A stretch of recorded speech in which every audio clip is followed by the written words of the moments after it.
Hello guys, तो please जिन्होंने मेरे चैनल को सब्सक्राइब नहीं किया है प्लीज़ मेरे चैनल को सब्सक्राइब कर दीजिए and thank you my cute little Wangshan family. चलिए नेक्स्ट चैप्टर को स्टार्ट करते हैं। जिया और सिजोई जैसे उन्हें लगा उनके सामने कोई आईना रख दिया है। सेम आँखें, सेम रंग, सेम गाल। जिया सिजोई को चेक करके छू कर चेक कर रही थी तो जिया ने सिजोई की नर्म और नाजुक नाक को दबा दिया और फिर उसके कानों को अपनी उंगलियों से मसल दिया। फिर अपने दोनों हाथ से जिया ने सिजोई के दोनों हाथ लिए और जिया सिजोई के हाथों को देखने लगी। जिया संघाई में एक बार वैक्स म्यूजियम में गई थी और उसने वहाँ देखा था कि सिजोई और जिया का मोम से बनाया हुआ पुतला था। जिया को इस वक्त यही लगा कि सिजोई कहीं उसका मोम का बनाया पुतला तो नहीं। वो बिना पल गए झपके सिजोई को देख रही थी और सिजोई ने भी काफ़ी फिल्में देखी थी जिसमें हीरो का हम शक्ल होता है, मगर असल ज़िंदगी में ऐसा कुछ होता है उसे नहीं पता था। वो दोनों एक दूसरे से कुछ बोलते तभी पीछे से सिचन की आवाज़ आई जो फ़ोन में किसी से बात कर रहा था और कहता है, अब तुम सब देखना, नेक्स्ट गेम मैं ही जीतूंगा और तुम सबकी कैसी हालत करूंगा। मेरे पास एक जादुई चाबी है जिससे मैं कुछ ही दिनों में वर्ल्ड चैंपियनशिप जीत लूँगा।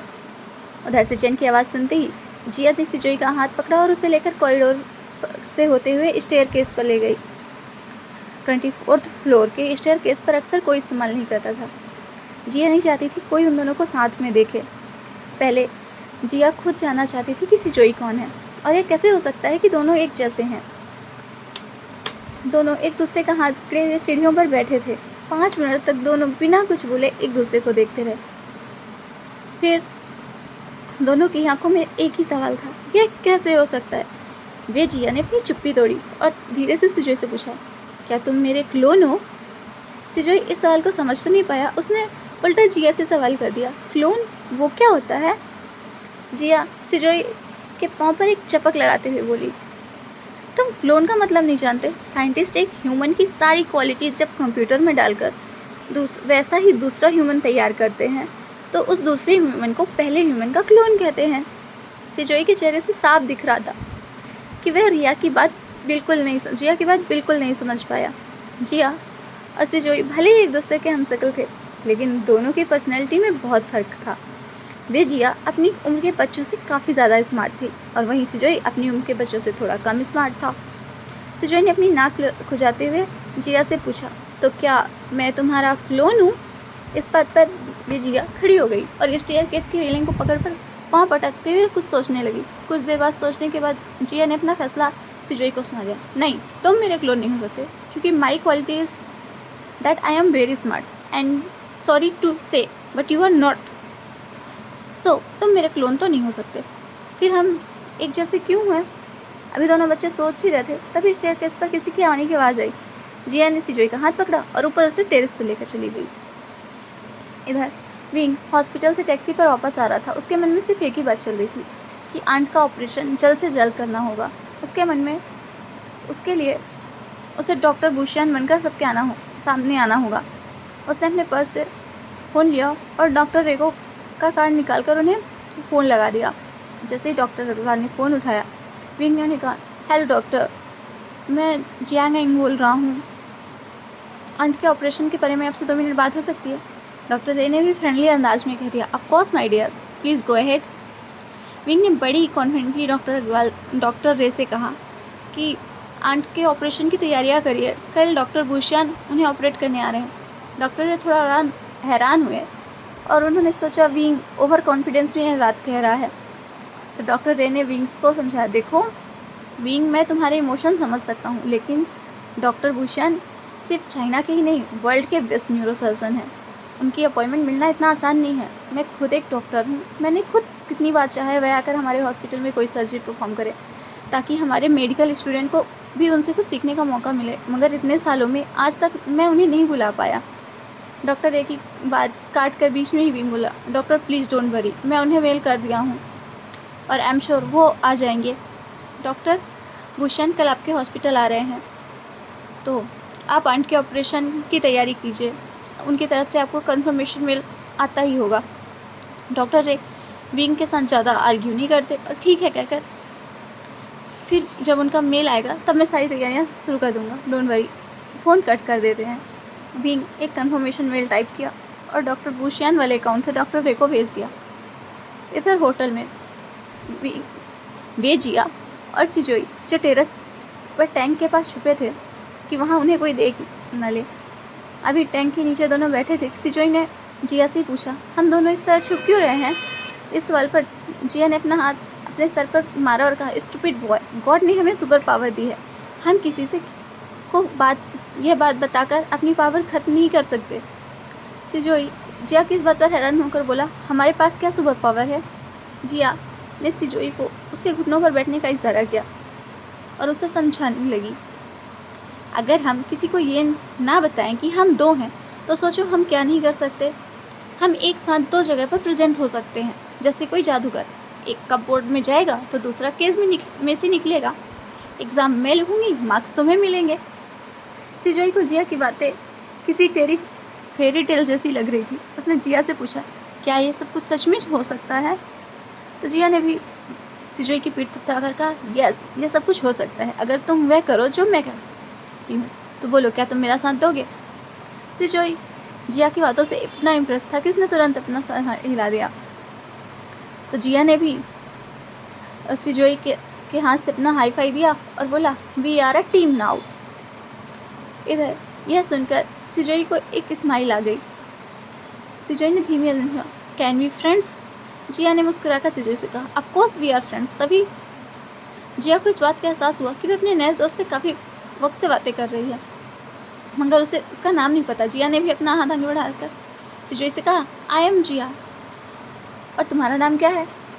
तो सिजोई ने भी हैंडशेक करते हुए कहा, आई एम सिजोई, प्लान सिजोई। जिया जिसे अचानक कुछ याद आया, उसने सिजोई से पूछा, क्या तुम वही हो जिससे उस दिन मेरी इंटरकॉम में बात हुई थी? सिजोई ने हाँ कहा। जिया ने नाराज होकर फिर तुम पिज़्ज़ा खाने क्यों नहीं आए? सिजोई ने कहा, मैं आ रहा था मगर रास्ते में पहली बार मुझे मेरी मॉम मिली तो मैं उनके साथ पिज़्ज़ा खाने चला गया। यह सुनकर वे जिया स्प्रिंग की तरह उछल पड़ी और उसके ऐसा कोशिश करते ही वाटर टैंक उसके सर पर लगा और वो फिर से बैठ गई। क्या बात कर रहे हो? उस दिन मैं भी अपने डैड से पहली बार मिली। जैसे ही विजया ने यह कहा, दोनों बच्चे सारी बात समझ गए। विजया ने अपनी उंगली सिर पर ठक्करने लगी और फिर किसी बड़े जासूस की तरह बोली, इसका मतलब उस दिन तुम्हारे पापा मुझे सिजोई समझ रहे थे और मेरी मम्मा तुम्हें जिया समझ रही थी। दोनों बच्चों ने मुंह पर हाथ रखकर हंसने लगे। हंसते हंसते सिजोई ने कहा, इसका मतलब डैड सही कहते हैं, मेरी कोई मॉम नहीं है। सिजोई के मुंह से बात निकलते ही दोनों बच्चे शांत हो गए। सिजोई ने अपना चेहरा अपने घुटनों पर रखकर जिया से रिक्वेस्ट की कि क्या आज रात को जिया बनकर तुम्हारी मांग के साथ रुक सकता हूँ? I miss my mom. ऐसी ही कुछ सिचुएशन जिया की भी थी। जिया भी अपने डैड को मिस करती थी। उसे सिजोई का आइडिया अच्छा लगा और फिर जिया ने चारों ओर देखकर चेक किया कि कोई उन्हें देख तो नहीं रहा। फिर वो सिजोई के कंधे पर हाथ रखकर सीढ़ियों की ओर जाते हुए बोली, ठीक है, आज तुम मैं बनकर मेरे मम्मा के साथ रहो और मैं सिजोई बनकर तुम्हारे डैड के साथ रहूँगी। लेकिन ध्यान रखना, उन्हें इस बात का पता नहीं चलना चाहिए वरना हमारे पास सारे पावर्स चले जाएंगे। दोनों बड़े ध्यान से बिना आवाज़ के सीढ़ियों से उतरकर स्वीट की ओर जाने लगे। इधर हॉस्पिटल के रूम नंबर 32 में चिंसू जो बेंच पर बैठी थी और उसकी आंखों में आंसू थे। उसे यकीन नहीं हो रहा था कि आज विंग ने उसे इस तरह से मना कर दिया, उसका साथ छोड़कर चला गया। तभी चेंग बड़े ही मैच्योर अंदाज में चिंसू को समझाने लगा, हमें तो पहले पता था विंग हमारा सगा नहीं है, तुम्हारी आंखें आज खुली। मैं और मेरी मैंने कितना सहा है ये हम ही जानते हैं। तुम और किंसो आंट इस वक्त आंख बंद पर विश्वास कर, किसी पर भी आंख बंद करके विश्वास कर लेते हो, पर इसकी असलियत क्या थी यह सिर्फ हम ही जानते थे। मगर तुम लोग मेरी माँ को तो इस सौतेला समझकर कोसते रहे। चिंसू कुछ कह रोती हुई आंखों से चेंग को देख रही थी। चिंसू के हाथों को पड़ते हुए चेंग कहने लगा, देखो उस विंग को भूल जाओ, हम हैं ना यहाँ, तुम्हारी मम्मा को कुछ नहीं होने देंगे। मैंने खुद डॉक्टर भूशियान को मेल किया है, ऑपरेशन की फिक्र तुम मत करो। चिंचू, जिसे भी विश्वास नहीं हो रहा था कि विंग ऐसा कर सकता है। तभी हॉस्पिटल पैसे से डॉक्टर रे के जूतों की आवाज़ आने लगी। चिंसू ने देखता डॉक्टर रे के चेहरे पर मुस्कान थी और वो चिंसू के पास आए और उसके पास खड़े होकर बोले, तुम्हारे लिए एक गुड न्यूज़ है। डॉक्टर बुशियन तुम्हारी मामा का ऑपरेशन करने के लिए मान गए हैं और वे कल ही यहाँ आ रहे हैं। अभी उनका कंफर्मेशन मेल भी आ गया। चिंसू के पास उनका बेहद खुश था और उसकी आंखों के आंसू चेहरे की मुस्कान में बदल गया। चेंग और मैडम एक दूसरे को देखने लगे। उन्हें यकीन नहीं हो रहा था डॉक्टर अमृता मतलब डॉक्टर बुशियन उनके ऑपरेशन के लिए कैसे मांगे। मौका देखते ही चेंग ने कहा, थैंक गॉड मेरे इतने मेल्स का फाइनली उन्होंने पॉजिटिव रिस्पांस दिया। चेंग की बात सुनकर डॉक्टर रे कंफ्यूज हुए। उन्होंने चेंग से कहा, मगर अभी अभी तो मुझे विंग का कॉल आया था। चेंग ने डॉक्टर रे को बीच में ही रोकते हुए कहा, सर आप भी किसकी बात पर यकीन करते हैं? वह कैसे डॉक्टर बुशियन तक पहुंच सकता है? उसके पास तो आंट्स के रिपोर्ट्स तक नहीं है और ना ही आंट के ऑपरेशन में उसे कोई इंटरेस्ट है। आप चिंसू से पूछ लीजिए। उसे एक छोटा सा काम दिया था, उसने वह भी नहीं किया। डॉक्टर रे इस बात पर हैरान थे। जाने से पहले उन्होंने चिंसू के सर पर हाथ रखा और कहा, चलो अब आंसू पोंछ लो। बेस्ट न्यूरोसर्जन कल तुम्हारी मदर का ऑपरेशन करेंगे। Your mother needs your prayers not tears.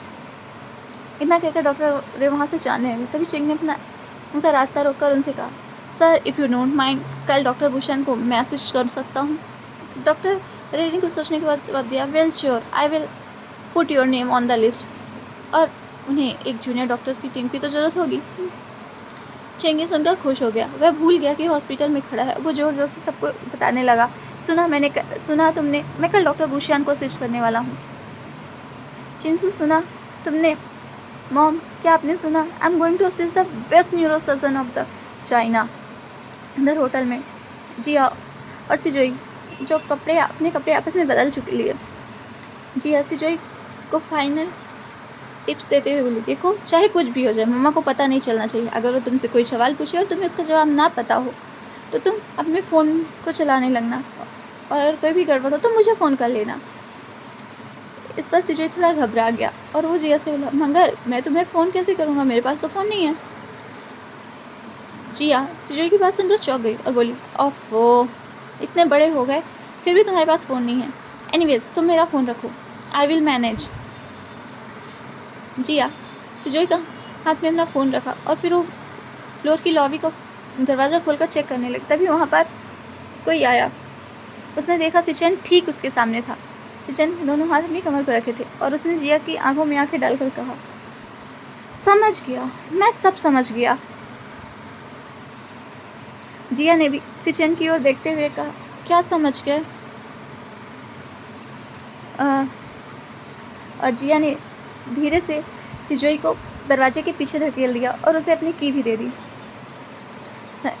सिचन ने जिया को सल्यूट किया, कहता है, मैं समझ गया कि तुम कब गेम खेलते हो।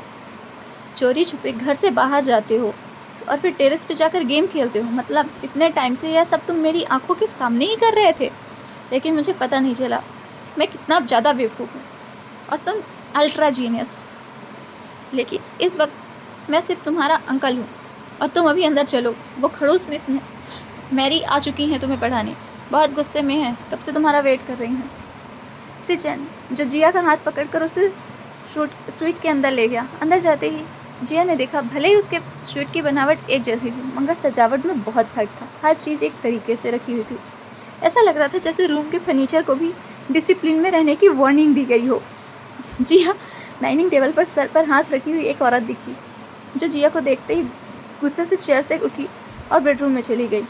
जिया ने सिचन को देखा और वो सिचन जो खुद बहुत डरा हुआ था, उसने धीरे से जिया के कानों में पास आकर कहा, तुम सिर्फ ये कह देना कि तुम्हें गगा ने नीचे बुलाया था, बाकी मैं संभाल लूँगा।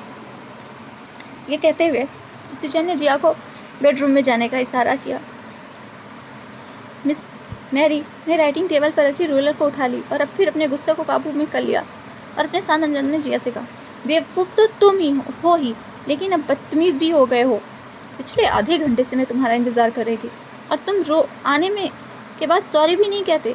रोज़ रोज़ तुम्हें इस रूलर से पीटती हूँ ताकि तुम गलतियाँ ना करो, मगर तुम हो कि सुधरने का नाम ही नहीं लेते। कहते हैं बच्चे में या तो अपने पापा की क्वालिटी होती है या फिर अपने माँ की, तो तुम्हारे अंदर किसकी क्वालिटीज़ आई होंगी? अब यह तो सबको पता है कि तुम अपने पापा की तरह स्मार्ट और इंटेलिजेंट तो हो नहीं, तब तो ज़रूर तुम्हारी माँ बेवकूफ़ बदतमीज़ रही होगी, तभी तुम इतने बेवकूफ़ हो और अब बदतमीज़ भी हो गए हो। तुम्हारी वजह से तुम्हारे दादा दादी ने तुम्हारे पापा को घर से निकाल दिया, बेशर्म। चलो ठीक है, फिर आज मैं तुम्हें ऐसा सबक सिखा दूँगी कि तुम्हें यह हमेशा याद रहेगा। यह बात सुनकर जिया को बहुत गुस्सा आया जब उसे ये पता चला कि ये टीचर सिजोई को रोज़ मारती है। दूसरा कि सिजोई की माँ को बिना वजह गाली दे रही थी। जिया ने मिस मैरी को एक करारा जवाब देने लगी। तब बेडरूम का दरवाज़ा खुलने की आवाज़ आई। जिया ने पीछे मुड़कर देखा तो सामने लान वांगजी खड़ा था। लान वांगजी को देखकर जिया का सारा गुस्सा गायब हो गया। उसके चेहरे पर बिना उसे पता चले स्माइल आ गई। वांगजी को देखते ही मानो जिया को पंख लग आ गए। वह किसी परी की तरह उड़ने लगी और बहुत जल्दी जिया को इस बात का एहसास हुआ कि इसका यह कोई सपना नहीं बल्कि हकीकत है। जैसे ही वांगजी के पास जिया आई, उसने एक प्यारी मुस्कान से वांगजी से कहा, हाय डैड। जिया की मुस्कान देखकर वांगजी सरप्राइज था क्योंकि सिजोई कभी इस तरह उसे ग्रीट नहीं करता। तभी वांगजी ने मिस मैरी के हाथ में रूलर देखी। वांगजी ने मिस मैरी से पूछा, टीचर मैरी, सब कुछ ठीक है ना? सिजोई ठीक से पढ़ाई कर रहे हैं ना? मिस मैरी ने सिचुएशन देखते हुए एक अलग ही ड्रामा शुरू कर दिया। रूलर राइटिंग टेबल पर रखकर वहीं चेयर पर बैठ गई। लगभग रोती आवाज़ में कहने लगी, मिस्टर लान, बहुत कोशिश कर चुकी हूँ मैं सिजोई को सुधारने का, लेकिन ना तो होमवर्क करता है ना मेरी कोई बात सुनता है। इसका आयु लेवल तो किसी 2 साल के बच्चे से भी कम है। मैं अपना सारा ध्यान पढ़ाने में लगा दिया मगर रिजल्ट हमेशा 0 ही निकलता है। आपका बेटा स्पेशल केस है, इसे स्पेशल स्कूल में पढ़ाने की ज़रूरत है। सिजोई जैसे बच्चों को पढ़ाना हम जैसे साधारण टीचरों की बस की बात नहीं है। मैरी की आवाज़ सुनकर वांगजी काफ़ी निराश हो गया मगर उसने अपने चेहरे की उदासी नहीं आने दी। वांगजी ने जिया के पास घुटनों पर बैठा उसकी आंखों में आंखें डालकर देखने लगा। वांगजी को इतना पास देखकर जिया की मुस्कान और बड़ी हो गई। उसने पास से ही वांगजी और भी ज़्यादा हैंडसम लग रहा था। उसके पतले उसके पतले से ओठ, उसकी इतना मतलब हैंडसम फेस, जिया की इमेजिनेशन में उसके डैड जैसे थे उस डेफिनेशन में वांगजी बिल्कुल परफेक्ट उतरता था। जिया का मन अभी वांगजी को देखते हुए भरा नहीं था। तभी उसके कानों पर वांगजी की आवाज़ पड़ी, सिजोई बेटा, तुम होमवर्क क्यों नहीं करते? मिस मैरी को कंप्लेन का मौका क्यों देते हो? जिया बिना कुछ बोले सिर्फ वांगजी को देख ली। वांगजी की बातों का जवाब देना ना तो वह जिया जानती थी और ना इसमें उसे इंटरेस्ट था। जिया को चुपचाप खड़ा देखकर मैरी ने अपनी छोटी कहानी को और आगे बढ़ा दिया। देखा मिस्टर लन, बस ऐसे ही कुछ भी पूछो, सिजोई का यही एक प्रश्न होता है, ना तो खुद बात करता है और ना मेरी कोई बात समझता है। मैथ के एग्ज़ाम के पहले ज्योग्राफी पढ़ता है और ज्योग्राफी के एग्ज़ाम के पहले हिस्ट्री। ऐसे बच्चे को डिसिप्लिन में लाना बहुत मुश्किल है और फिर बच्चा ही है तो मार भी नहीं सकते। मैरी की आवाज़ सुनकर जिया ने मैरी की ओर देखा। जिया को पता था कि टीचर साफ झूठ बोल रही है, वह रोज़ सिजोई को मारती है। वांगजी पास की चेयर पर जाकर बैठ गया। वांगजी का सर झुक चुका था। ऐसा लग रहा था जैसे वांगजी ने सिजोई को लेकर हार मान ली हो। और जिया वांगजी की हालत देख ही नहीं जाती। जिया वांगजी को कुछ कहे से पहले मिस मैरी ने अपनी आखिरी चाल चल दी। वो वांगजी के पास आई और बिल्कुल धीमी आवाज़ में कहने लगी, मिस्टर लान, मेरी बात मानिए तो सिजोई को एक स्पेशल स्कूल में पढ़ा दीजिए। मैं एक स्कूल को जानती हूँ, हम जल्दी फैसला लेंगे और सिजोई को वहाँ भेज देना चाहिए। मिस मैरी की बात सुनकर जिया हैरान हो गई। उसे पता था कि सिजोई एक नॉर्मल बच्चा है, उसे ऐसे स्कूल जाने की ज़रूरत नहीं है और वो सोचने लगी कि मिस मैरी किसी गहरी प्लानिंग में थी। तभी जिया ने सोचा और वो वांगजी के पास आई। सिजोई का हाथ नहीं दिया, मतलब जिया ने सोचा कि अगर वांगजी ने सिजोई का साथ नहीं दिया तो मिस मैरी की बात मान ली तो वह अपनी मम्मा को सब कुछ बता देगी और सिजोई को यहाँ से छुड़ा लेगी और फिर वांगजी को से कभी नहीं मिलेगी। वह शांत खड़ी वांगजी के जवाब का इंतज़ार कर रही थी। तभी मिस मैरी ने वांगजी के कंधे पर हाथ रखकर उसे फिर से पूछा, mister Lan, I am waiting for your answer. वांगजी ने अपना सर झटका और मिस मैरी को जोर से आवाज़ लगाई। मिस मैरी से जोर से, सिचेन यहाँ आओ। वांगजी को इतना जोर से चिल्लाते सुन सिचेन दौड़कर बेडरूम में आ गया और वो घबराकर वांगजी से पूछने लगा, क्या हुआ गगा, क्या सिजोई से कोई गलती हुई है? सिचेन मतलब सिजोई की ओर देखने लगा। वो इशारे में सिजोई से पूछ रहा था, कुछ हुआ है? वो डर रहा है वांगजी सामने वो डर रहा था कि वांगजी के सामने सिजोई का गेमिंग का राज ना खुल गया हो। तभी वांगजी ने सिचेन से कहा, सिचेन एक काम करो, मिस मैरी को पूरे साल की फीस दे दो और उनसे यह कह देना कि अगर सिजोई को नहीं पढ़ा सकती तो हम किसी और को ढूंढ लेंगे, कल से आने की ज़रूरत नहीं है। वांगजी की बात सुनकर मिस मैरी शॉक हो गई। उन्हें लगा बात बिगड़ रही है, तो उन्होंने उसे संभालते हुए कहा, मैं यूनक की बेस्ट टीचर हूँ। जो मैं नहीं कर सकता वह यहाँ कोई नहीं कर सकता।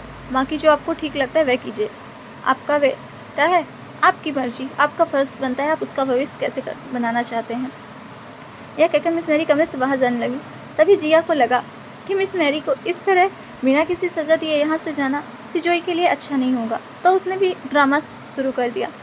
वह वांगजी के पैरों से लिपट गई और बोली, I am sorry dad, I am sorry, मेरी वजह से आपकी बहुत बदनामी हुई। I am really sorry dad, मैं आप जितना स्मार्ट और इंटेलिजेंट नहीं हूँ, मेरी माँ की तरह बेवकूफ़ और बदतमीज़ हूँ, तभी तो आपको दादा दादी ने घर से निकाल दिया। सिजोई की यह सब बातें सुनकर वांगजी को बहुत बड़ा शौक लगा। उसने सिजोई को इस तरह बिहेव करते कभी नहीं देखा था, और सिजोई के मुंह से यह सारी बात सुनकर वांगजी सिजोई के बिल्कुल सामने ज़मीन पर बैठ गया और उसके दोनों हाथों से उसके चिक्स को पकड़ा और बोला, नो बेबी, ऐसी कोई बात नहीं है, लेकिन तुम्हें ऐसा कुछ किसने कहा? जैन अपना हाथ ऊपर करके दरवाजे पर खड़े मिस मैरी की ओर इशारा कर दिया। जिया वांगजी के पीठ के पीछे उसे कंधे पर पकड़कर छुप गई। मिस मैरी को समझ ही नहीं आया ये क्या करे, अब वह क्या करे। उसे अंदर ही अंदर बहुत डर लगने लगा। यह बात सुनकर वांगजी अब उसके साथ क्या करेगा। वह अटक अटक कर अपने डिफेंस में बोलने लगी, मिस्टर लान, सिजोई झूठ बोल रहा है। एक्चुअली ये ऐसे लड़के अक्सर झूठ बोलते हैं। मैंने आपसे कहा था ना, it is dangerous to keep him here. तभी वांगजी के पीछे छुपी जिया ने अपना मुंह बाहर निकाला और मिस मैरी की ओर देखकर अपनी जीभ निकाली और कहा, sorry teacher, please don't start hitting me again. यह सुनकर वांगजी और सिचेन दोनों को शौक लगा कि मिस मैरी उसके सिजोई को, इतने लिटिल सिजोई को सजा देती हैं। वांगजी की आंखों में गुस्सा देखकर मिस मैरी घबराकर मेन डोर के भागने लगी। मेन डोर के बाहर वांगजी के गार्ड्स मिस मैरी को रोक लिया। वांगजी ने सिजोई के माथे जिया के माथे पर हाथ घुमाते हुए कहा, सिजोई बेटा, तुम थोड़ी देर यहाँ पर खेलो, डैड अभी आते हैं। इतना कहकर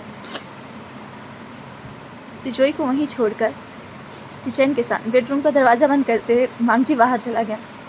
मिस मैरी को पता था अब बचने का कोई रास्ता नहीं है। गार्ड्स ने उसका रास्ता रोक रखा था और पीछे वांगजी बहुत ही गुस्से से इसकी ओर आ रहा था। वांगजी मिस मैरी के पास आकर रुका और बोला, अपनी जेब से फ़ोन निकाल कर डायल करते बोला, अभी आगे की पूछताछ आपसे पुलिस ठीक करेगी। I am will make sure कि आप चाइल्ड हैरेसमेंट का ऐसा केस हो जिससे आपको बेल तक ना मिले, and I will hire the best lawyer of यूनमक। यह सुनते ही मिस मैरी ने वांगजी की पकड़ लिया और रोते हुए सब कुछ कन्फेस करने लगी। आई एम सॉरी मिस्टर लान, मुझे माफ़ कर दीजिए, मैं ऐसा सिर्फ पैसों के लिए किया। मैं जानबूझकर उसे गलत नहीं सिखाया, ताकि आप कन्विंस हो जाएं कि सिजोई नॉर्मल बच्चा नहीं है और आप उसे स्पेशल स्कूल में डाल दें। वांगजी ने अपना पाँव झटक कर मिस मैरी से अपने आप को दूर किया और उसने पूछा, किसने पैसे दिए सब करने के लिए और कितने पैसे दिए? मिस मैरी को जवाब नहीं देती, जिसे इस तरह जवाब न देकर वांगजी चिल्लाकर पूछा, will you tell me your should I call the police? Mary के पास कोई रास्ता नहीं था। उसने दोनों हाथ जोड़ लिए और कहा, आपके अंकल मिस्टर लान क्यूरर ने मुझे पैसे दिए थे। इतना कहकर मिस मैरी फूट फूट कर रोने लगी। वांगजी ने गार्ड्स को इशारा किया और मैरी को कमरे से ले जाएं। वांगजी अभी सोच ही रहा था कि उसके परिवार के लोग उसके बेटे की जान के दुश्मन बन जाएंगे। वांगजी का गुस्सा गिल्ट में बदल गया। वह फिर बेडरूम का दरवाज़ा खोलकर सिजोई के पास आया। सिजोई दरवाजे के बाहर जाकर सब कुछ देख रहा था। वांगजी को वापस आता देखकर सिजोई दौड़कर वांगजी के पास गया और उससे पैरों से लिपट गया। जिया को इस बात की खुशी थी कि वांगजी ने सिजोई को अपने हाल पर नहीं छोड़ा। इनफैक्ट उसने सिजोई पर बहुत प्यार करता है, जिया को अपने सपनों वाले डैड में फिट होने लगे। सिजोई ने वांगजी ने सिजोई को कि हमारी वे जिया को उठा लिया और बड़े प्यार से उसकी पीठ थपथपा कर कहा, आई एम सॉरी बेटा, आज के बाद no more tuition and no more tuition teachers. आज के बाद मैं खुद तुम्हें पढ़ाऊंगा। ये सुनकर तो जिया की आंखें चौड़ी हो गई। उसे लगा था कि उसका सारा खेल उल्टा हो गया। वांगजी के पढ़ाने से कहीं सिजोई और बड़ी मुसीबत में न फंस जाए। और इधर विंग के स्वीट में विंग जब अपने स्वीट में आया तो उसने देखा कि आज उसकी बेटी बिल्कुल शांत और समझदार बिहेव कर रही है। ना गेम खेल रही थी, ना जोर जोर से टीवी देख रही है। वह नहीं जानती थी कि आज रिया को क्या हुआ, क्योंकि आज तो रिया की जगह सिजोई था वहाँ पर। सिजोई विंग को देखकर इतना खुश हो गया, उसकी नजरें विंग से हट ही नहीं रही थी। विंग बालकनी में जाता तो सिजोई पीछे पीछे बालकनी में चला जाता। विंग बेडरूम में जाता तो चुपचाप से सिजोई बेडरूम में उसके पीछे आ जाता। विंग सोफा पे बैठा अपनी आंट के ऑपरेशन के बारे में सोच रहा था तो उसकी नज़र सामने बैठे सिजोई पर पड़ी, जो सिर्फ विंग को ही देखे जा रहा था। उसकी आंखें उसे सुस्त लग रही थी। तभी विंग सिजोई के दोनों हाथ से पकड़ा और उसे अपने नज़दीक खींचा और उसे गले लगा लिया। फिर उसकी पीठ थपथपाने लगा। विंग ने सिजोई को हक करके अपने पास ही बैठा लगा और विंग को हक किए हुए सिजोई को कम नींद आ गई, इसे पता ही नहीं चला। जब विंग ने नोटिस किया कि सिजोई सो चुका है तो उसने अपनी बहुत ही सुरीली आवाज़ में विंग से कहा, चलो मम्मा को भी नींद आ रही है, let's have a bath and sleep. Wing ने सिजोई को गोद में उठाया और उसे बाथरूम में ले जाकर बाथटब में पानी भरना शुरू किया। तभी सिजोई की भी नींद खुली और उसे इस बात का एहसास हुआ कि अगर विंग ने उसे नहलाया तो उसे पता चल जाएगा कि वो जिया नहीं है और उसके सुपर पावर्स चले जाएंगे। जैसे ही विंग ने सिजोई की टी शर्ट निकाली, सिजोई ने उसे रोक दिया और बिना कुछ के बाथरूम में भाग गया। हंसते हुए विंग ने कहा, ओह तो अब नन्ही गुड़िया इतनी बड़ी हो गई कि मम्मा के पास नहाने में शर्म आती है। इतना कहकर विंग ने बाथरूम का दरवाज़ा बंद कर लिया और बाहर खड़ा सिजोई ने चैन की सांस ली।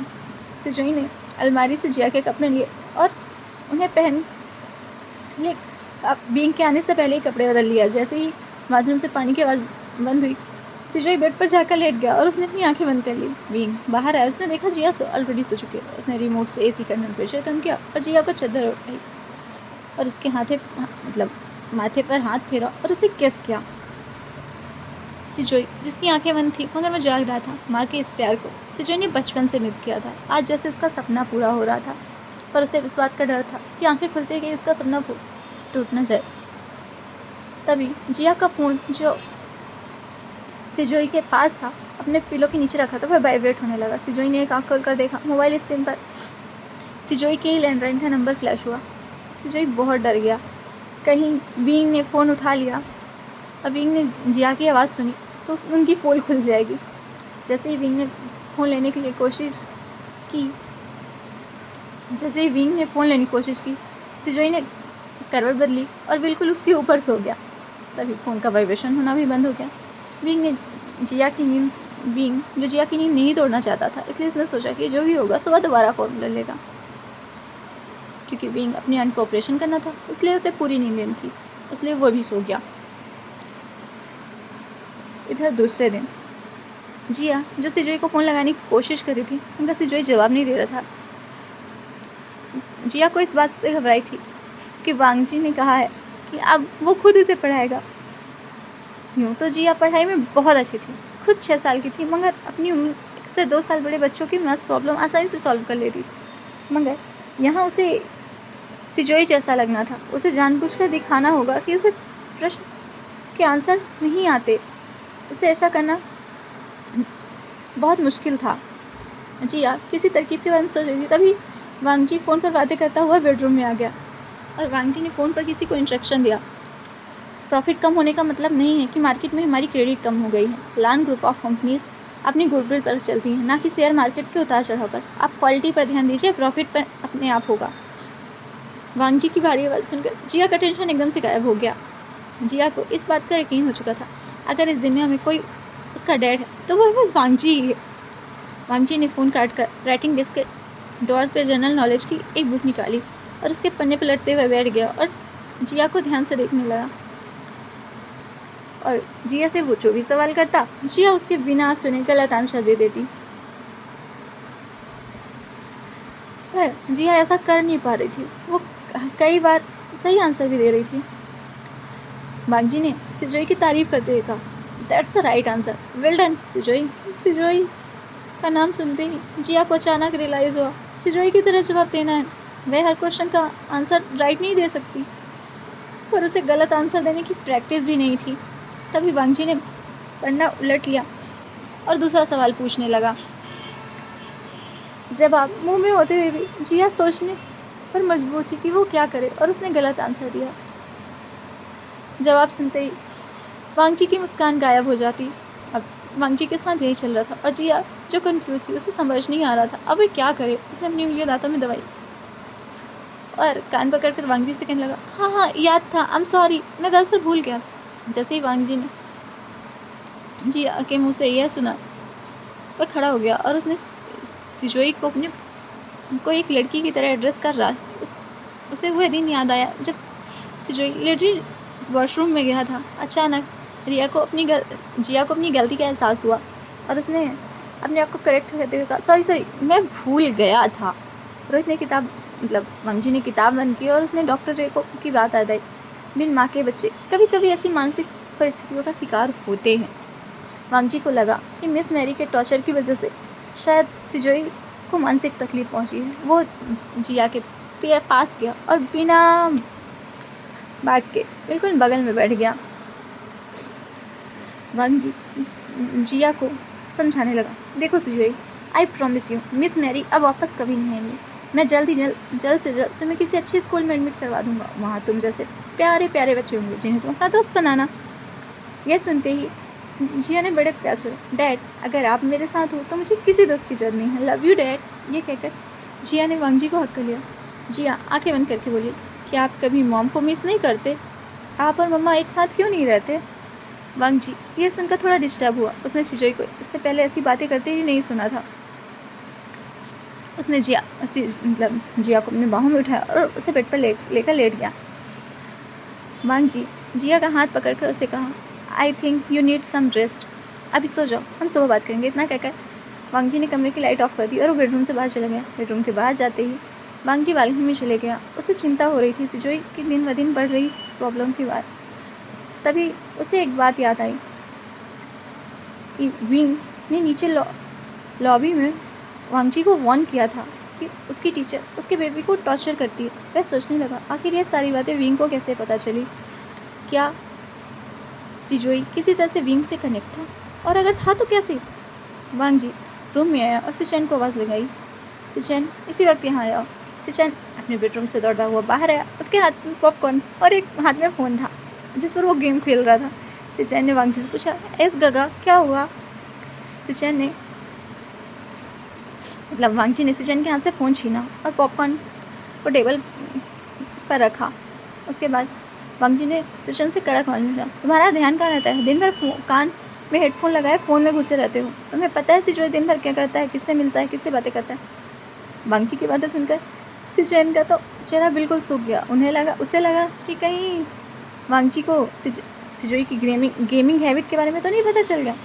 सिचैन कन्फ्यूज करने वाला था। तभी वांगजी ने मुंह घुमा लिया और कहा, सच बताओ सिचैन, क्या सिजोई सामने वाली गेस्ट को मिलता है, उससे बातें करता है?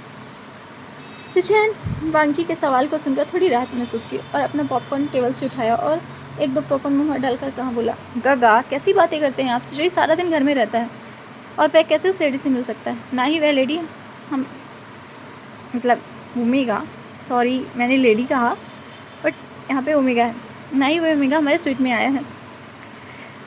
सिचैन की बात सुनकर वांगजी उससे चिल्लाकर पूछा, फिर यह कैसे जानता है कि वह हमारे सिजोई की पर्सनल बातों कैसे जानता है? पॉपकॉर्न सिचैन के गले में फंस गया और सिचैन जोर जोर से खांसने लगा।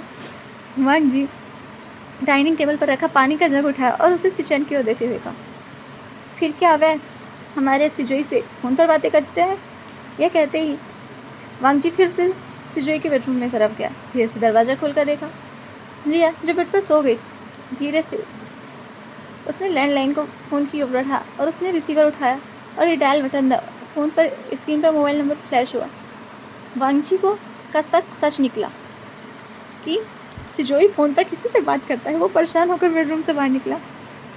उसने सिचन से कहा, मुझे उस ओमेगा समझ में नहीं आता, पता नहीं करना क्या चाहता है सिजोई के साथ। क्या उसे भी मेरे परिवार वालों ने भेजा है? वांगजी कहते हुए डाइनिंग टेबल की चेयर पर बैठ गया। वांगजी के चेहरे की उदासी देखकर सिचन बोला, गागा, मुझे पता है आपको सिजोई की फिक्र है, मगर मेरे पास तो विश्वास कीजिए, सिजोई बिल्कुल ऐसा नहीं है जैसा वो लगता है। आपको लगता है वो स्मार्ट नहीं है, पर वो बहुत स्मार्ट है। और अगर वो ओमेगा सिजोई पर पॉजिटिव इफेक्ट हो रहा है तो उसमें गलत क्या है? गागा, आप तो जानते हैं ना कि सिजोई की ज़िंदगी में माँ की कमी आप पूरी नहीं कर सकते। वांगजी को कोई भी बात इतनी नहीं चुभी जितनी सिचन की यह बात चुभ गई। वह बिना कुछ बोले वहाँ से खड़ा हुआ अपने बेडरूम में चला गया। नेक्स्ट डे विंग सो रहा था और सिजोई बालकनी में फ़ोन पर जिया से बात कर रहा था। सॉरी, कल मैं तुम्हारा फ़ोन नहीं उठा पाया। जिया ने धीमे धीमे जोर कहते, तुम्हारे लिए खुशखबरी है, तुम्हारी उस टीचर की छुट्टी कर दी मैंने। अब बहुत जल्द तुम्हें अच्छी स्कूल में एडमिशन मिल जाएगा। जिया की इस बात पर सिजोई को विलोम नहीं हुआ। उसने कहा, आर यू सीरियस? तुम मजाक तो नहीं कर रही ना?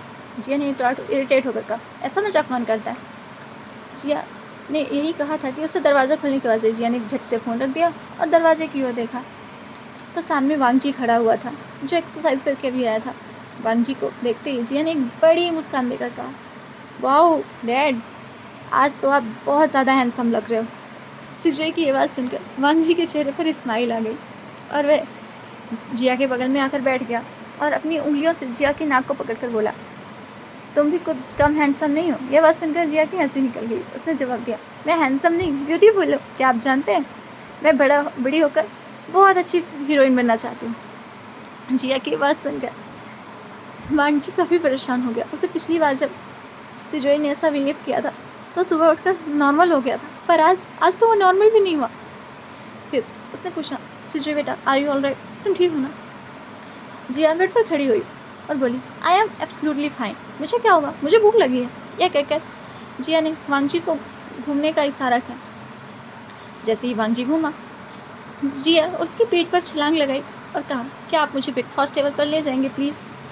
वांगजी को समझ नहीं आ रहा था, हमेशा डिसिप्लिन में रहने वाला सिजोई अचानक आज हो क्या गया है। वो उसे कंधों पर उठाकर डाइनिंग रूम में ले गया। रोज़ की तरह आज भी वांगजी के सर्वेंट्स ने डाइनिंग टेबल नाश्ते से सजा रखी थी, जिसमें फ्रूट्स, ऑरेंज सैलेड और बॉयल्ड एग्स ही थे। सिचन ऑलरेडी डाइनिंग टेबल पर बैठा था। जिया ने, जो कि वांगजी के कंधे पर थी, उसने सिचन को ही विश किया, गुड मॉर्निंग अंकल। यह नज़ारा देखकर सिचन का नाश्ता चबाना ही भूल गया। वो मुँह खुला करके वांगजी और जिया को देखने लगा। टेबल के पास आती जिया अचानक से रोई। वांगजी के कंधों से नीचे आई और डाइनिंग टेबल पास खड़ी होकर नाश्ता चुप किया। फिर होटल स्टाफ की ओर देखा और कहा, सी, ये नाश्ता कैसा है? मुझे ये सब नहीं खाना। एक काम करो, मेरे लिए एक चॉकलेट मिल्क शेक, चीज़ सैंडविच और डोनट्स लेकर आओ। और हाँ, डोनट्स के ऊपर ढेर सारी चॉकलेट डालना मत, सॉस डालना मत भूलना। सिचन, वांगजी और वांगजी के सर्वेंट समझ नहीं पा रहे थे आज सिजोई को आखिर हुआ क्या है। ये इतना एनर्जेटिक पहले कभी नहीं था। वांगजी ने सर्वेंट्स की ओर इशारा किया कि सिजोई जो भी मांग रहा है उसे ला कर दो। उसने अपनी जेब से फ़ोन निकाला और डॉक्टर रे से फ़ोन लगाकर कहा, डॉक्टर रे, I think the time is, I need your best child psychologist right now. तो गाइस, आज के लिए इतना ही।